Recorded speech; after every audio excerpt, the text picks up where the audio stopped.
Hello, denizens of the internet. Well, I've got a very special show for you today. Dante, my newish friend. You don't look newish. Sorry. Uh, from Verbal Riot. Like most things that happen on this goddamn YouTube universe, you meet people, on Yeah, YouTube. you're constantly meeting people. Yeah, now sometimes you meet them in person. You've already, you meet Chris and Paulie because you're out on the left coast, right? And I drove down to South Carolina to meet Mexican Iron Man. So Oh, very cool. hopefully, hopefully I'll get out to the left coast and meet you guys because I used to spend a lot of time in LA when I was head of TV comedy at CBC. Yeah, Um, yeah, and if you're gonna be in this industry, man, it's like you gotta remain a little close, but unfortunately, but yeah. Although industry's now, weird. Seinfeld has decided or has announced that there is no industry left in LA. It's dying a very fast death. It can be pulled out. It can be, I think, recovered. But I mean, everyone has to sort of pull together and realize that they got to stop battling with each other and support the business there. I just don't think that there's anything left. I think that the film industry has been looted, basically, Wow. and it's been hijacked. If we're being quite honest, it's just basically a vessel for activism at this point. Wow. Wow. Oh, on that side. Anyway, that's not what we're talking But about. that's what So we're talking if about. if you've all are now tuned into this video and going, oh my God, this the usual shit. I don't want this. No, no, No, we're no, not no. talking We're about talking that. about something much more pleasant. No, no. I asked Dante to help me sort out the secret code of Blaxploitation movies, but in one in particular, Coffy, which I actually always loved. I saw it many years ago. It stars Pam Green and Pam Grier. Greer. Ugh, it's late here, and uh, I thought, we'll talk about it. But to me, it's a very interesting genre. Yeah. And I first brought it up with Dante, and he said, "Yeah, I got to remember that film also." So we went back and rewatched it, and here we're going to talk about Coffee, starring Pam Grier. And yeah, we both agree that we're never going to see this genre again. But I wanted to get, Don. Let's go to the poster here. So a very vivacious woman. Yep. Yes, on the poster they had to make her boobs bigger, like right. Actually, they didn't stretch it that much. I have to say she was she's still a good-looking woman, but she was her what a stunning, Oh, beautiful. back then, man, she was just everything. It's like you couldn't go into a black barber shop without seeing her poster, man, like all over the Really? wall. Oh God, yes. You go into any black barber shop, any black mechanic shop, they have posters of Pam Grier everywhere. Yeah, I mean, so culturally, I mean, I hate to do this to you, Dante. You are now representing the entire black community I in do the that United quite a States. bit, so What? I've gotten used to it. I don't want to do that to you, but I don't. It's only there's only two of us here right now. So yeah, I mean that's interesting. How were the movies received? How old were you when these things? So, I mean, man, I'm a lot older than I look, although I'm starting to feel like I'm starting to feel like I'm looking that age now. But no, I was born in '74, man. I'm 50 years old, so but I just what's weird, man. I remember watching those movies, and for us growing up in the hood, of course, but for us growing up, they were just movies, right? There was no classification of what kind of movies they were. Like they weren't considered black movies. They weren't considered black exploitation. It was just Okay. movie. They were just movies, right? Back then, and we went to watch those movies because yes, of course, it, the way Hollywood was set up back then, there wasn't a lot of movies or TV shows that were geared towards black people or starred black people or put them in roles that were you know that didn't relate to serving a white person. You know what I mean? Hmm.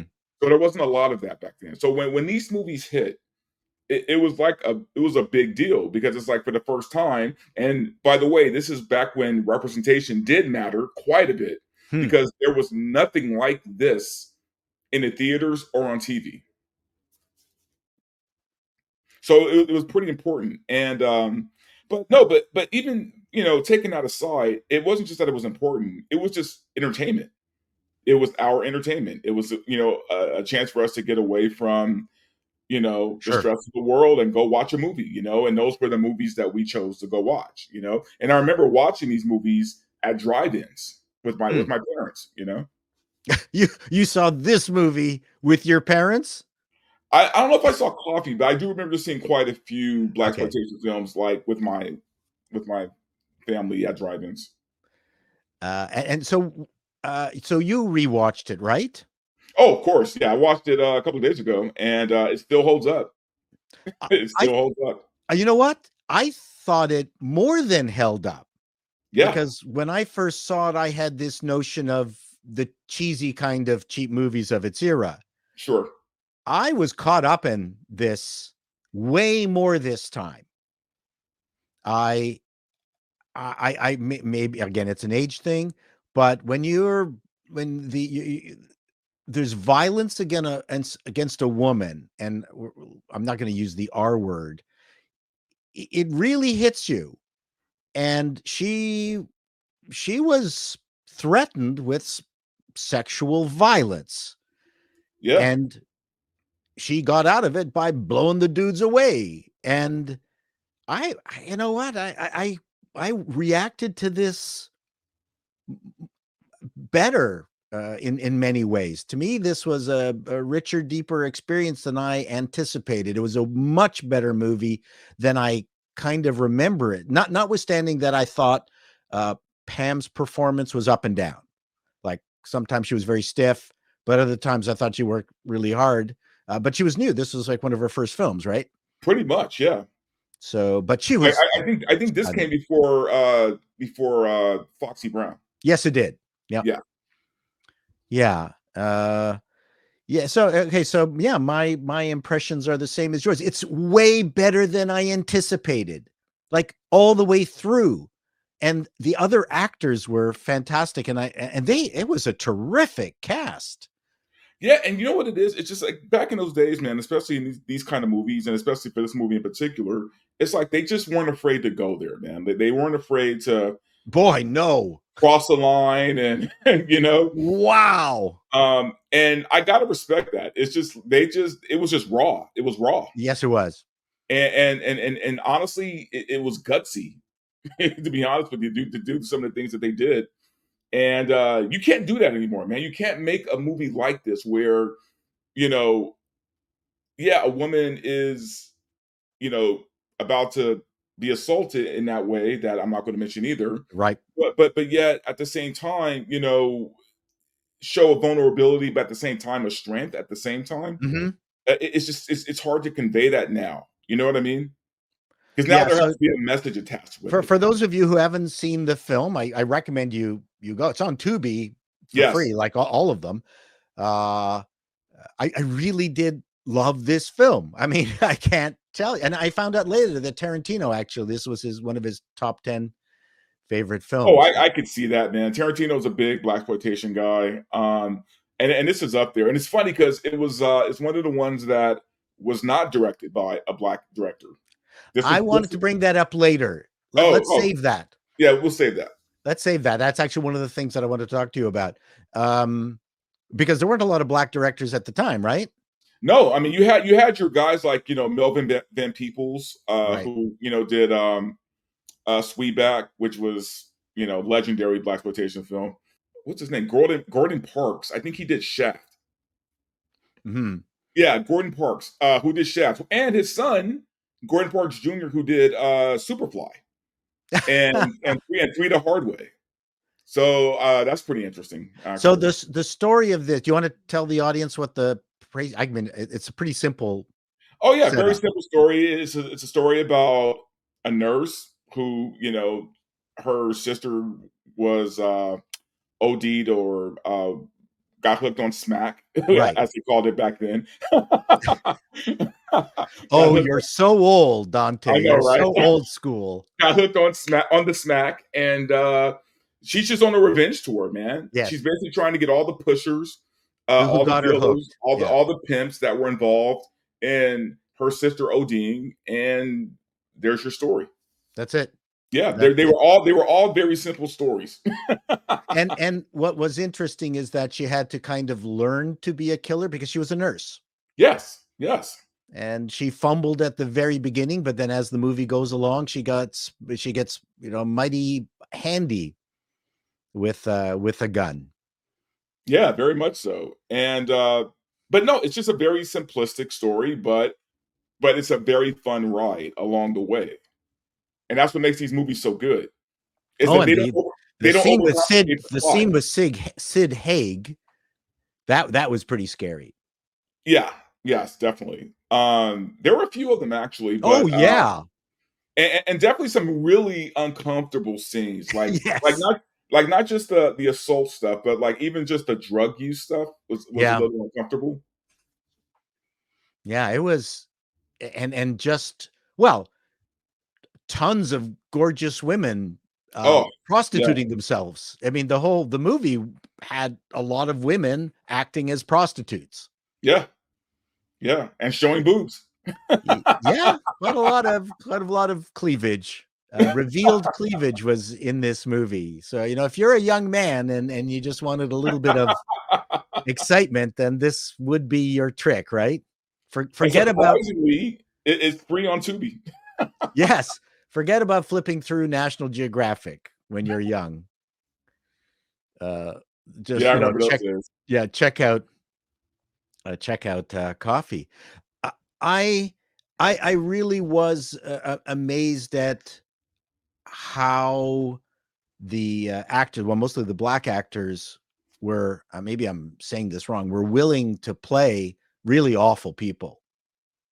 Well, because again, back then it was just parts. You know, Right? Okay. it's there wasn't a lot of parts for black actors back then. So a lot of times these are the roles that they had to take. Now it just so happens that with the blaxploitation genre, those roles were a lot more meatier than just say, like it wasn't like, Starsky and Hutch, where where they hire the pimp of the week. Right. It was Right. you know what I mean? Like Yeah. these were Yeah. like meteor roles. And yeah, they're playing some bad guys, but at least you got black people playing the hero roles as well, you know? Yeah. Yeah, well, except for the mayor who turned, right? Oh, Well, I just gave away a plot point. yeah. That was a bit of a surprise to me, actually, to tell you the truth. I forgot Yeah. about Oh that no, the first time I completely. watched that, it really caught me off guard. And I felt badly that he was. Like it because he had one of those I have a dream speeches when he was running Yeah. Oh yeah. as a politician. I thought, okay, maybe, this guy's clean, and then he wasn't, and I was disappointed. Yeah, no, it was a switch, but you know what though? And I wish I could remember that actor's name. He did such a good job with it. Doki, Yes, man, I wish I have Google. I could just look it up. But yeah, no, he played such a great role though. Robert Doki, Is that Robert Doki? No, I think was that? it's Oh, no, Booker Bradshaw. that that's who it is. Booker That's Bradshaw who it is. played Booker the Bradshaw. Yes. mayor. Sorry. Yes. It was Booker Bradshaw. And yeah, he's a really talented guy, did a great job. He just really sold that role. Oh, and Alan Arbus. I mean, it was just a real delight to see Alan Arbus in this movie too. It was a great cast, and you at no time did you get the feeling of that independent movie twitch. That thing in the pit of your stomach where you go, "Ooh, okay, this is an independent film." It's a Well, canon production. I because never back got then that at all. Well, because back then these weren't independent films. These were just like, these were released in the theater, and they were, you True. know what, they were considered small films. They were Hmm. considered independent films, right? Like they didn't have that attached to it. So, and like any movie, especially like just for entertainment, especially back in those days when movies were only like what 82 minutes. Right. right? There was no time to like uh there was no time to for fluff, right? They had to get to beat to beat to beat to beat. And that's why these movies that's why they move so fast. Oh man. Because they only have 80 minutes to tell a story. Yeah, it packed a lot, and I mean, if the job of a movie is to entertain someone, this movie entertained. And to tell you the truth, I like it better than Foxy Brown. I do too. I do too, actually. Like after rewatching it, I'm like, I really like Foxy Brown, but I feel like this one has a lot more substance. The Foxy Brown seemed like, team black guys. Like it felt way more like that. Felt like some Secret Service, Yeah. you Yeah. know, the black Secret Service. Whereas this thing was just Fox. It was Kofi against the world, right? Coffee Yeah. against the Oh, world. yeah. Because in Foxy Brown, yeah, she had a squad. Well, at It's a least at the end. squad, yeah.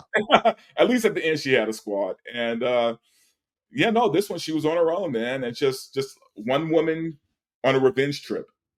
I got a very Death Wishy quality to it, where I hate to say it, but I loved it when she pulled out the shotgun. Yeah. And now Oh yeah. it's not grotesque from that perspective. I mean, they cut to the wall that gets covered, splattered in blood, right? Right. They never showed the actual shot of the person being shot, right? They always cut away. So Right. in And now that now sense, it's now it's for practical reasons, obviously. because you didn't want to kill the actors. Well, and the budget you had, Yeah. it's like you didn't have money for effects, so cutting away was like the cheapest way to do that. Well, yeah, true, because you could substitute the sound effect. You didn't even have to have a live round in the gun. Right. The camera cut away, you heard the shot, then someone just splattered blood on the wall or something, and that would save you a shit ton. I mean, not having to deal with pyrotechnics. But I found it worked. I didn't have any problem with that at all. Yeah, I had a real. I mean, when you watch Death Wish, and you're rooting for what's his name to go after the guys and blow them away, I felt the same way with this. This is, very much that samurai Oh yeah, no, it was movie. definitely Charles Bronson inspired. Yeah, that's it. Charles Bronson. Yeah, no, again, I think what sells this movie for me is Pam Grier. I think that Oh, she's so captivating to look at, but at the same time, like you buy her, like you just buy her, man. She's it's funny because I know we live in this age of girl boss, right, and all this other things that we know, think buzzwords that we hate, but you know, back then, like I love the fact that women could be strong, but they still have to take a beating. she You did. know, they still have to take a beating, Yeah. man, and it's real. It's more realistic that way. And the threats to her and the way they were portrayed were very visceral, Yes. very much on the edge of you're at the right on the line, Yeah. and Yeah. that I think is what made the difference. Oh, absolutely. And again, I just wish more modern day filmmakers kind of did their homework because I just feel like there's a way to do these women right that they did them so much better back in the day. Well, There's a way to make them strong, but keep them you know a believable woman. you know, and I'm going to say something heretical is that Pam does not look like a man. no, And part of my absolutely, problem with the uh, strong women now, they all look like 12-year-old, 14-year-old boys. yeah, And yeah. they look like guys. I'm sorry. No, you're absolutely right. It's uninteresting. You're absolutely right. I mean, there's something about a woman, being able to be strong, be a badass, and still keep her femininity. Oh, I mean, and her shape. I mean, she was, you Oh, know, well, yeah. gorgeous in a crop top. She was 24. She was 24, I think, in this Oh, yeah, no, film. she was very young, and yeah, I mean, but I mean, the thing is, the industry went nuts after this movie for her. I think Mhm. this is what put her on everybody's list, man. I think that, you know, she just caught the eye of America during that time, and they want to see her in a bunch of things. And if you look at her catalog, man, Mhm. it's pretty big. She's done Well, a lot of movies. she also, I think, had what I call the royal jelly. There's just so few actresses these days. I just don't care. They're asparagus. They're just these Yeah, thin nothings that I've just got no interest in. And whereas as Pam, I thought had the royal jelly that she filled the screen, even though she wasn't a good actor. And I think this was the test of her ability to be a star as opposed to an actor. right, right. And sometimes, we forgot that we want people to be stars. They don't all have to be great actors, although that's a nice combo to have. But she just captivated the screen. I thought she was very good in her rookie season. So Yeah, I mean, yeah, you couldn't take your eyes off of her. I yeah. mean, it was I was glued. Even now, I watched it a few days ago, and I was still glued to the screen. And the guys who were playing the bad guys were so committed to it, and Yeah, and you know what? I would have a very difficult time playing the bad guy that is supposed to attempt to do the thing. I'm telling you, man, it was a different time back then. I think because if I you think couldn't do about it. it, there was a lot of those scenes in the movies in the 70s. Okay. Like there was a lot of sexual assault scenes in the 70s, man, and that was a big theme. Actually, now that I think about it, I mean, it was not. I mean, we mentioned uh, Death Wish. I mean, Right. Yep. you know, I mean, it's a big part of that series. That was just a big thing back then. And It I mean, wasn't in The Graduate. That's all I have to it say. wasn't a graduate, but no, it was more prevalent back then than you see. You don't see it as much now as you did back then. But no, Yeah. those actors had to be prepared to just play those roles, man. And I'm sure it wasn't comfortable for them either. Yeah, it was quite. Anyways, I thoroughly enjoyed this way more than I thought. So the two other questions that I want to talk about is number one, we're never going to see this film again, this kind of film again. Yeah. The pimps with the furry big hats and the capes and things like that. It's I don't think it's what the black community wants to be remembered. I don't think that's the image they want to have now. Right. No, absolutely not. And you have to understand, though. I mean, it's easy to judge history when you're so far removed from it.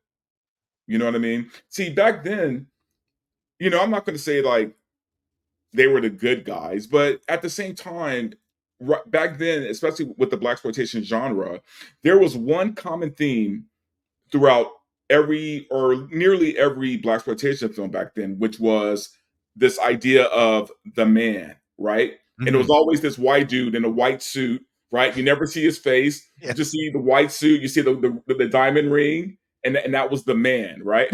Right. Who represented the white man overall, right?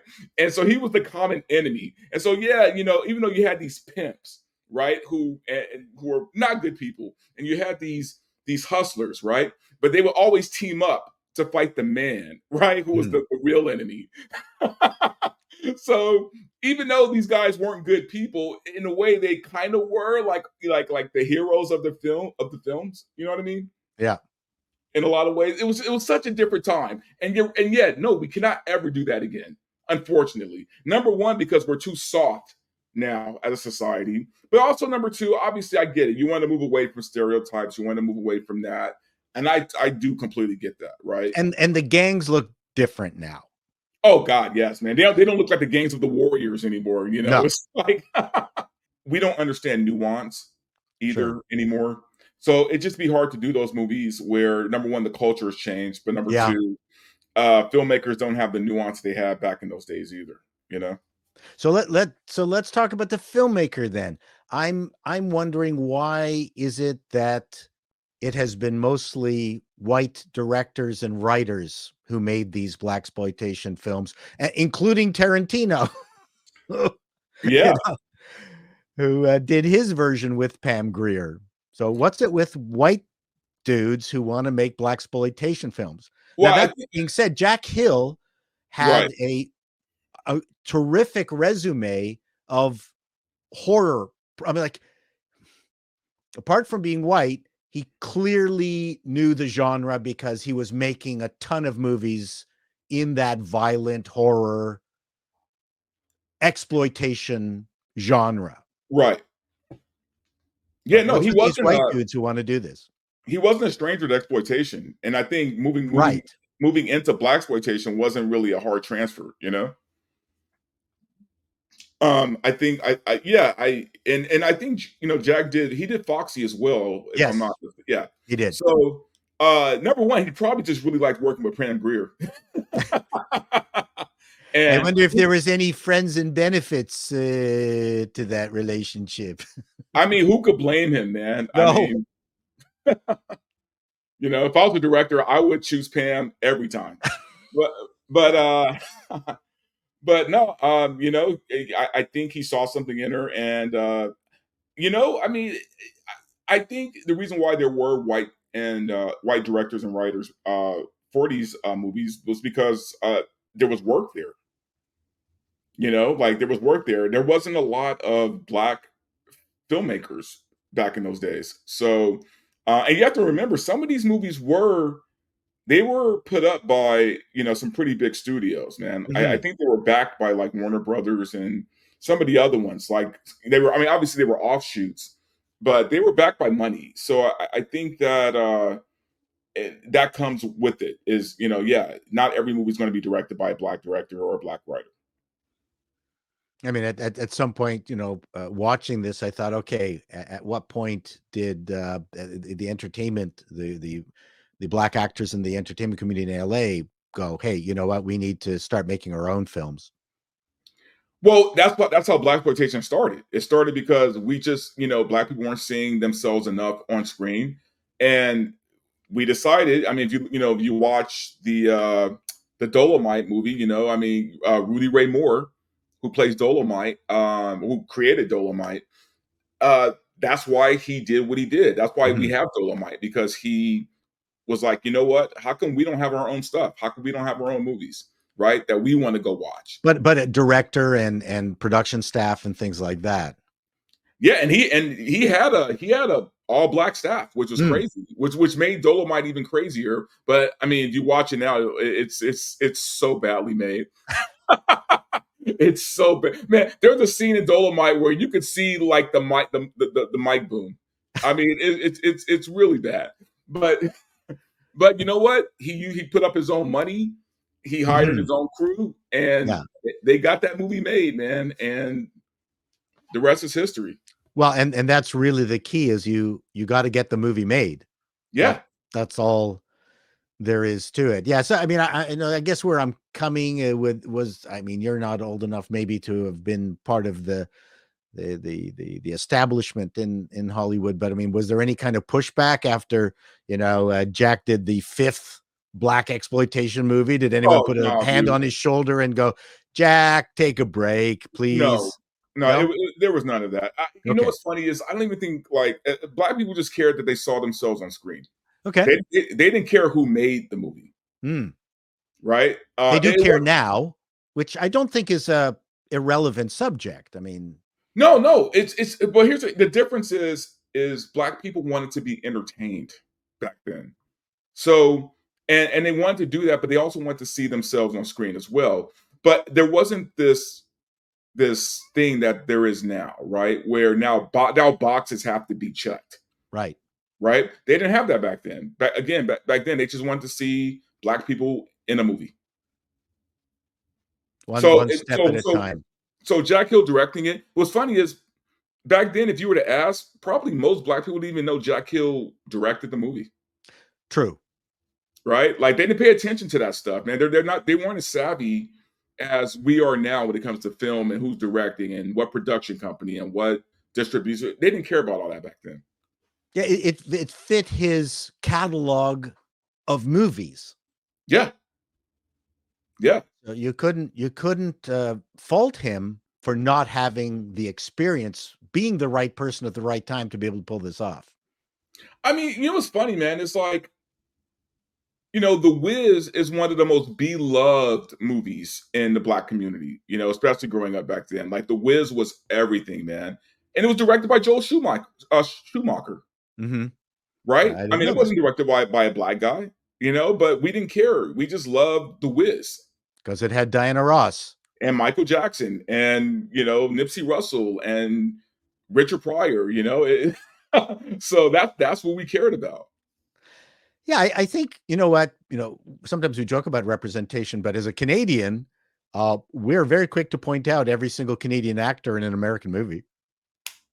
There you go. I mean, they're still white, but we go, hey, Jim Carrey.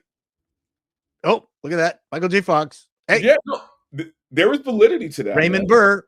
He was gay, but he was Canadian. I mean, we do it. We did that. Yeah, no, there was a lot of validity to that. And my mother, my parents who are Hungarian, and my mother loved movies. We would watch some old movie on the TV, and she'd go, "Oh, look, it's a George Cukor film." So George Cukor is a Hungarian. So I mean, like, people joke about it, but you know what? It does have some resonance, but you don't have to take it to the point where you ruin the art, right? That's the thing, man. It's like we don't want checklists, right? Like we don't want to check boxes. We just why you know what's weird to me is as long as I've been around and been around this industry too, is I still don't understand why it's so hard to get it. You know, like why is it so hard? Like you don't have to check a box just to hire good people. It's too bad we're never going to see another movie like this, but I totally understand why. And I think the best thing we can do is go and enjoy the films that are there, Yes. because they're absolutely worth watching. And I would probably start with this one. Well, I'm going to flip over to the double. Where's our double thing here?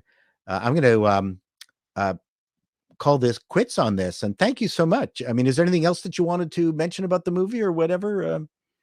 Actually, not so much about the movie. I mean, yeah, guys, watch the film. Please watch it. It's a great movie. You'll enjoy yourself, man. I mean, it's a wild ride. It's a cultural experience for sure. And way better than I think you'll ever think it is. Yeah, Really. like don't let the fact that this is an early 70s film throw you. Like there's some good stuff in here. And just to kind of add on to that, explore the genre, explore the Blaxploitation genre, man. Like there are just some meaty, good, entertaining movies, man. They're not very deep, but you know what? Pop some popcorn, crack open a beer, and you're gonna have the best time watching these movies because they're wild, man. Like you're not gonna see nothing like it right now. Thank you again for doing this. We'll do this again. Sounds good. We'll call ourselves Salt and Pepper, and we'll do another Blaxploitation evening. So thank you very much, Dante. We'll talk to you later. Till Cool. next time, denizens, be seeing you.